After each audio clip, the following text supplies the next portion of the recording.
भाषण देने वाले मौलाना को पाकिस्तान भेज देना चाहिए। पंडित दिनेश फलाहारी।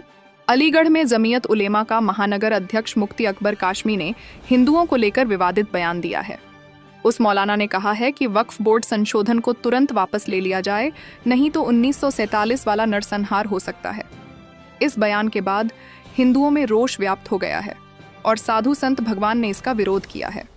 श्री कृष्ण जन्मभूमि मंदिर का केस लड़ रहे और भोजन छोड़कर नंगे पैर रहकर तपस्या कर रहे पंडित दिनेश फलाहारी ने कहा कि ऐसे मौलानाओं पर देशद्रोह की कार्रवाई होनी चाहिए और जो भी मौलाना भड़काऊ भाषण देते हैं उन लोगों पर कठोर कार्यवाही कर दीजिए और उनको पाकिस्तान भेज देना चाहिए। उन्होंने कहा, यह लोग हिंदुस्तान में खाते हैं, हिंदुस्तान में रहते हैं और भारत के विरोध में कार्य करते हैं। ऐसे लोगों का हिंदुस्तान में रहने का अधिकार नहीं है।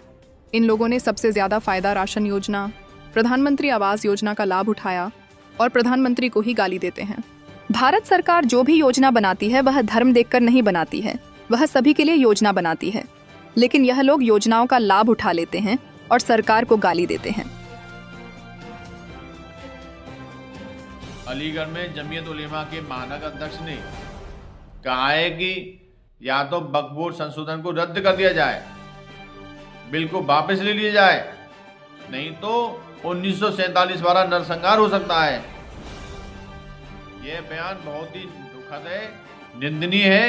हम इसका विरोध करते हैं और सरकार से विनती करते हैं ऐसे मौलानाओं पर कठोर से कठोर कार्रवाई होनी चाहिए, क्योंकि ये लोग देश में दंगा भड़काना चाहते हैं। ये लोग कांग्रेस सरकार के षड्यंत्र के तहत ऐसा बोलते हैं। इन लोगों पर जब तक कठोर कार्रवाई नहीं होगी तब तक ये लोग देश को बांटने का प्रयास करते रहेंगे। ऐसे मौलानाओं की एक सूची बनाई जाए। लगभग 1000 मौलाना बैठेंगे हमारे हिंदुस्तान में जो रात दिन भड़काऊ बयान देते हैं और देश को तोड़ने का प्रयास करते हैं। ऐसे मौलानाओं की सूची बनाकर उनको तुरंत पाकिस्तान भेज दिया जाए, क्योंकि वहां पर जब ये लोग आटे की लाइन में लगेंगे तब इनको पता चलेगा आटे दाल का भाव। ये लोग हिंदुस्तान में खाते हैं और हिंदुस्तान का ही विरोध करते हैं। ऐसे लोगों पर कठोर कार्रवाई होना बहुत जरूरी है। पहले तो सरकार प्रेमियों को वक्फ बोर्ड के हार्दिक शुभकामनाएं। जो आज ये बिल पास हुआ है उसके लिए मैं सरकार को धन्यवाद देती हूँ और इसके खिलाफ जो लोग बोल रहे हैं उनको मैं चेतावनी देती हूँ और उनको बताना चाहती हूँ कि वो जिस तरीके से बोल रहे हैं कि सन 47 वाला दोबारा से होगा, तो मेरे हिसाब से सन 47 में एक डिवाइडेशन हुआ था। कुछ लोगों को उनके मज़हब के हिसाब से देश से निकाला गया था और मैं चाहती हूँ कि आज भी जो सरकार के खिलाफ है वो भी यहाँ से चले जाएं। पर पिछली बार उनको कुछ ज़मीन दी गई थी, इस बार आपको वो ज़मीन भी नहीं मिलेगी। पहली बात ये। और दूसरी बात, आप ये कह रहे हैं कि ये जो बिल है इसके आने से लोगों की जो ज़मीन है वो हड़पी जाएगी। आपको बता दें, ज़मीन का हड़पना बंद होने वाला है इस बिल के आने से। ठीक है, तो आप पहले तो अपने बारे में जान लें कि आप जो बोल रहे हैं वो कितना सच है।